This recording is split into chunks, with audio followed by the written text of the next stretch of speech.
तो दोस्तों आज हम फिर से आपके लिए लेकर आए हैं देश दुनिया की सभी ताजा बड़ी खबरें। फटाफट एक एक कर विस्तार से आज आपको बताएंगे, तो वीडियो को अंत तक जरूर देखें। दोस्तों पहली खबर में आपको बता दें कि आदि पुरुष फिल्म में राम का उड़ाया गया मजाक। हिंदूवादी संगठनों ने हाई कोर्ट में याचिका दायर करके फिल्म को बैन करने की भारत में की मांग। बढ़ सकती है मेकर्स की मुश्किलें। वहीं आपको बताएंगे दोस्तों की कर्नाटक में सरकार बनने के 3 महीने बाद धर्मांतरण विरोधी कानून को कर्नाटक की कांग्रेस सरकार ने लिया वापस। किताबों से हटाया सावरकर का चैप्टर। वहीं आपको अगली बड़ी खबर में आपको बताएंगे दोस्तों कि चीन से मिलकर साजिश कर रहे हैं ओवैसी। सीएम धामी के खिलाफ चल रहा है षड्यंत्र, काली सेना के प्रमुख ने किया दावा। वहीं आपको बताएंगे दोस्तों कि मस्जिद में बैठकर लिखी गई थी रामचरितमानस। बिहार के राजद नेता ने दिया बयान, मचा देश में बवाल। वहीं आपको बताएंगे दोस्तों कि मौलाना तौकीर रजा खान ने बीजेपी सरकार को दी धमकी। कहा मझाड़ तोड़ने का सिलसिला उत्तराखंड में नहीं रुका तो करेंगे उत्तराखंड को कूच। वहीं आपको बताएंगे दोस्तों कि अतीक अहमद की दुबई की संपत्तियों का पता लगाने में जुटी यूपी पुलिस। योगी सरकार ने किया था आदेश। वहीं आपको बताएंगे दोस्तों कि ममता ने कांग्रेस पार्टी को दी चेतावनी। अगर पश्चिम बंगाल में भाजपा का समर्थन किया तो राष्ट्रीय स्तर पर नहीं मिलेगा साथ। तो दोस्तों सभी खबरों को विस्तार से आपको एक एक कर बताने वाले हैं। वीडियो को लाइक कर चैनल को सब्सक्राइब कर दें। इसी बीच पर तो दोस्तों अगली खबर की ओर, तो आदि पुरुष फिल्म में उड़ाया गया भगवान राम का मजाक। हाई कोर्ट में याचिका दायर करके हिंदू संगठनों ने की बैन की मांग। दोस्तों आपको बता दें कि आदि पुरुष फिल्म शुक्रवार को देश भर में रिलीज हो गई है। इसके साथ ही इसका विरोध भी शुरू हो गया है। हिंदू सेना की तरफ से इस फिल्म का विरोध किया जा रहा है। उनका कहना है कि फिल्म में भगवान श्री राम का मजाक उड़ाया गया है, लिहाजा दिल्ली हाई कोर्ट में जनहित याचिका लगाकर फिल्म को बैन करने की मांग की गई है। हिंदू सेना के राष्ट्रीय अध्यक्ष विष्णु गुप्ता चाहते हैं कि high court central board of film certificate को ये आदेश दे कि इस फिल्म को सर्टिफिकेट ना दिया जाए। दरअसल आपको बता दें कि इसमें आरोप लगाया गया है कि भगवान श्री राम का मजाक उड़ाया गया है, हनुमान का भी इसमें मजाक उड़ाया गया है और रावण को बहुत शक्तिशाली और मुस्लिम के रूप में दिखाया गया है। तो ये बड़ी अपडेट आई दोस्तों कि आदि पुरुष फिल्म जो हिंदुओं के लिए बनाई गई थी, अब इसी का हिंदू विरोध कर रहे हैं। इसी बीच पर तो दोस्तों अगली खबर की ओर, तो कर्नाटक की कांग्रेस सरकार ने लव जिहाद कानून को लिया वापस। किताबों से हटाए सावरकर के चैप्टर। दोस्तों आपको बता दें कि कर्नाटक में विधानसभा चुनाव जीतकर सत्ता में आई कांग्रेस पार्टी ने कर्नाटक के कन्नड़ और सामाजिक अध्ययन की किताबों में शामिल किए गए जीबी हेडगेवार और वीर सावरकर समेत विवादित लेखकों के भाषणों को हटा दिया है। इस फैसले के साथ ही कांग्रेस सरकार ने बीजेपी सरकार की ओर से लाए गए धर्मांतरण विरोधी कानून को रद्द करने का फैसला किया है। धर्मांतरण विरोधी कानून को वापस लेने का मतलब है कि अब जो लोग अपना धर्म परिवर्तन करना चाहते हैं उन्हें ऐसा करने से पहले जिला अधिकारी की ओर से इजाजत नहीं लेनी होगी। दरअसल आपको बता दें कि मुसलमानों के समर्थन में ये बड़ा फैसला कर्नाटक में कांग्रेस पार्टी ने उठाया है। इसी बीच पर तो दोस्तों अगली खबर की ओर, तो अतीक अहमद की दुबई की संपत्तियों का पता लगाने में जुटी यूपी पुलिस। दोस्तों आपको बता दें कि बाहुबली अतीक अहमद और उसके भाई खालिद अजीम उर्फ अशरफ की हत्या के बाद पुलिस उसकी नामी बेनामी संपत्तियों का पता लगाने में जुटी हुई है।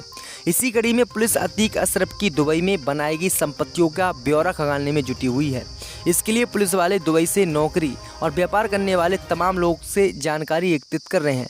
पुलिस को पता चला है कि अतीक अहमद ने दुबई के होटल और अन्य कारोबार में बड़ी रकम लगाई थी, जिसकी देखरेख 1 लाख का इनामी सद्दाम कर रहा था। सद्दाम अतीक अहमद के छोटे भाई खालिद अजीम उर्फ अशरफ का साला है, जिसको यूपी पुलिस के साथ ही एसटीएफ भी तलाश रही है। अशरफ के साले सद्दाम को पुलिस की तलाश है। वहीं आपको बता दें कि अब आरोप ये भी लगा है कि अतीक अहमद ने दुबई में कई होटल खरीदे हैं और कई रेस्टोरेंट भी वो चला रहे हैं, जिसको लेकर अब अतीक अहमद की संपत्ति दुबई में कुर्क करने की उत्तर प्रदेश पुलिस तैयारी कर रही है। इसी बीच पर तो दोस्तों अगली खबर की ओर, तो ममता बनर्जी ने कांग्रेस को दी चेतावनी। अगर पश्चिम बंगाल में भाजपा का समर्थन किया तो राष्ट्रीय स्तर पर नहीं मिलेगा साथ।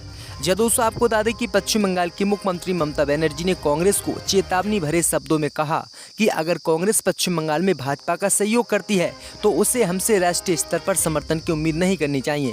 ममता ने बंगाल में पंचायत चुनाव को लेकर ये बातें कही हैं। उन्होंने कहा कि बंगाल में पंचायत चुनाव के लिए नामांकन प्रक्रिया शांतिपूर्ण है। ममता बनर्जी का ये बयान ऐसे समय पर आया है जब 23 जून को पटना में विपक्षी दलों की बैठक होने जा रही है। इसमें मुख्य विपक्षी दल कांग्रेस समेत कई पार्टियां हिस्सा लेंगी। ममता बनर्जी, अखिलेश यादव, अरविंद केजरीवाल, हेमंत सोरेन समेत कई राज्यों के नेता भी इस बैठक में शामिल होंगे। तो ये बड़ी अपडेट आ रही दोस्तों। इसी बीच पर तो दोस्तों अगली खबर की ओर, तो काली सेना प्रमुख ने ओवैसी पर लगाए आरोप। कहा चीन से मिलकर साजिश कर रहे हैं देश में ओवैसी। दोस्तों आपको बता दें कि उत्तराखंड में इन दिनों उत्तर काशी के पुरौला का मुद्दा गरमाया हुआ है। इसी बीच आल इंडिया मजलिस से इत्तेहादुल मुस्लिमीन पार्टी के सुप्रीमो असुद्दीन ओवैसी के ट्वीट के बाद हरिद्वार के संतों ने भी ओवैसी को खरी खोटी सुनाई है। काली सेना के प्रमुख स्वामी आनंद स्वरूप ने ओवैसी के ट्वीट का जवाब देते हुए कहा कि ओवैसी को सबसे पहले इस बात का जवाब देना चाहिए कि उत्तराखंड देवभूमि में कौन से जिहाद के लिए मुसलमानों को बसाने का कार्य किया जा रहा है। जब मक्का मदीना में कोई भी हिंदू प्रवेश नहीं कर सकता तो उत्तराखंड जो कि देवभूमि है इसमें भी मुसलमानों का प्रवेश वर्जित होना चाहिए। वहीं स्वामी आनंद स्वरूप ने कहा है कि देवभूमि में मुसलमानों को बसाकर चाइना के साथ मिलकर षड्यंत्र रचने का कार्य असुद्दीन ओवैसी की तरफ से किया जा रहा है ताकि भारत अस्थिर हो जाए। उन्होंने कहा कि अभी तो ये सिर्फ उत्तराखंड में शुरुआत है, अब आने वाले समय में उत्तराखंड के सभी जिलों और सभी गाँव से मुसलमानों को भगाने का कार्य किया जाएगा। तो ये बड़ी अपडेट आई दोस्तों की किस तरह से खुलेआम मुसलमानों को निकालने की धमकी इस बाबा ने दी है, इसके खिलाफ कोई भी कार्रवाई सरकार नहीं कर पा रही है। इसी बीच पर तो दोस्तों अगली खबर की ओर तो अखिलेश यादव ने दी चेतावनी, पार्टी में नहीं चलेगी गुटबाजी, अभी से चुनाव में जुट जाएं कार्यकर्ता। दोस्तों आपको बता दें कि लोकसभा चुनाव के लिए राजनीतिक पार्टियां तैयारियों में जुट गई हैं। सपा अध्यक्ष अखिलेश यादव भी आम चुनाव को गंभीरता से ले रहे हैं। नगर निकाय चुनाव में हार से सबक सीखते हुए उन्होंने फोकस कार्यकर्ताओं पर किया है। बीजेपी के हाथों शिकस्त खाए अखिलेश यादव को गुटबाजी का अंदाजा हो गया है, इसलिए उन्होंने कार्यकर्ताओं को सख्त निर्देश दिए। अखिलेश यादव ने कहा कि पार्टी में आपसी गुटबंदी नहीं चलेगी। कार्यकर्ताओं को अभी से लोकसभा चुनाव की तैयारियों में जुट जाने का उन्होंने फरमान सुनाया है। सपा प्रमुख ने आगे कहा है कि कार्यकर्ताओं के एक साथ और ईमानदारी से काम करना चाहिए। अखिलेश यादव कोई भी चूक नहीं करना चाहते हैं। तो ये बड़ी अपडेट आ रही दोस्तों। इसी बीच पर तो दोस्तों अगली खबर की ओर तो मस्जिद में बैठकर लिखी गई थी रामचरितमानस, बिहार के राजद नेता ने दिया बयान। दोस्तों आपको बता दें कि बिहार में एक बार फिर रामचरितमानस को लेकर सियासत गरमाने वाली है। दानापुर से आरजेडी विधायक रीतलाल यादव ने एक बार फिर से बयान दिया है। रीतलाल यादव ने कहा है कि इतिहास उठाकर देख लीजिए, रामचरितमानस मस्जिद में लिखी गई थी। भाजपा के लोग मुसलमानों से क्यों नफरत करते हैं पता नहीं, वे हिंदुत्व की बात करते रहते हैं। ऐसे में तो उनकी पार्टी में जितने मुस्लिम हैं उनको पार्टी से निकाल ही देना चाहिए। राजद विधायक रीतालाल यादव के बयान पर जेडीयू नेता और बिहार के कैबिनेट भवन निर्माण मंत्री अशोक चौधरी ने भी सहमति जताई है। तो ये बड़ी अपडेट आ रही दोस्तों। इसी बीच पर तो दोस्तों अगली खबर की ओर तो सपा गठबंधन से महान दल ने तोड़ा अपना नाता, बीएसपी को बिना शर्त समर्थन देने का किया ऐलान। दोस्तों आपको बता दें कि 2024 में लोकसभा चुनाव होने हैं, उससे पहले छोटे राजनीतिक दलों ने भी अपनी नया पाला आने के लिए हाथ पैर मारना शुरू कर दिया है। इसी क्रम में महान दल ने समाजवादी पार्टी को झटका देते हुए लोकसभा चुनाव से पहले उसका साथ छोड़ दिया है। वहीं बहुजन समाज पार्टी को बिना शर्त समर्थन देने का ऐलान किया है। महान दल के मुखिया केशव देव मौर्य ने इस दौरान सपा अध्यक्ष अखिलेश यादव को छोटे दिल का नेता बताते हुए तीखा हमला बोला है। उन्होंने कहा कि अखिलेश यादव के साथ जब गठबंधन हुआ तब उन्होंने महान दल के साथ अच्छा नहीं किया। उन्होंने आरोप लगाते हुए कहा है कि हमारे साथ गठबंधन के बावजूद अखिलेश यादव हमारे विकल्प के रूप में स्वामी प्रसाद मौर्य को लाए। उन्होंने ऐसा इसलिए किया ताकि हमारा प्रभाव कम हो सके। आगे उन्होंने कहा कि जब सपा की सरकार होगी तो सपा का बेस वोट हमारे लोगों से ज्यादा होगा। तो ये बड़ी अपडेट आ रही दोस्तों। इसी बीच पर तो दोस्तों अगली खबर की ओर तो मझार तोड़ने का सिलसिला नहीं रुका तो करेंगे उत्तराखंड कूच, मौलाना तौकीर रजा ने दी बीजेपी को धमकी। दोस्तों आपको बता दें कि इत्तेहादुल मिल्लत काउंसिल के प्रमुख मौलाना तौकीर रजा ने उत्तराखंड में मझार के मुद्दों पर बीजेपी सरकार को चेतावनी दी।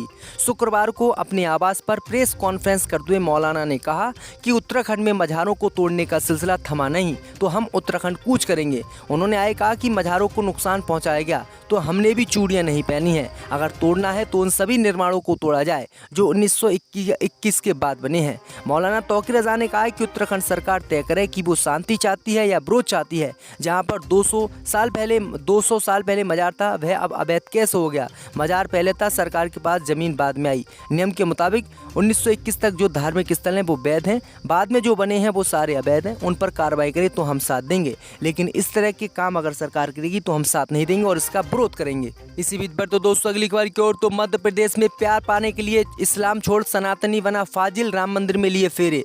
दोस्तों आपको बता दें कि मध्य प्रदेश के नरसिंहपुर जिले में एक युवक ने लव मैरिज के लिए अपना धर्म बदल लिया है।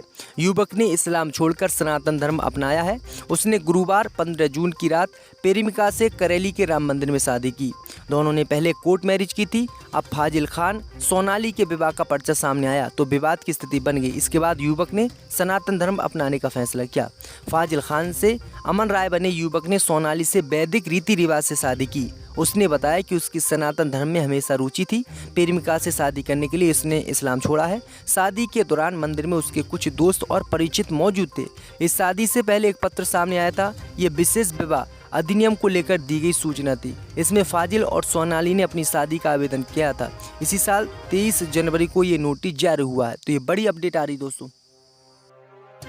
हम तो ये उम्मीद करते हैं क्या, और हमारी कोशिश भी यही है कि वो जेल से भी क्या अभी बाहर आ जाए।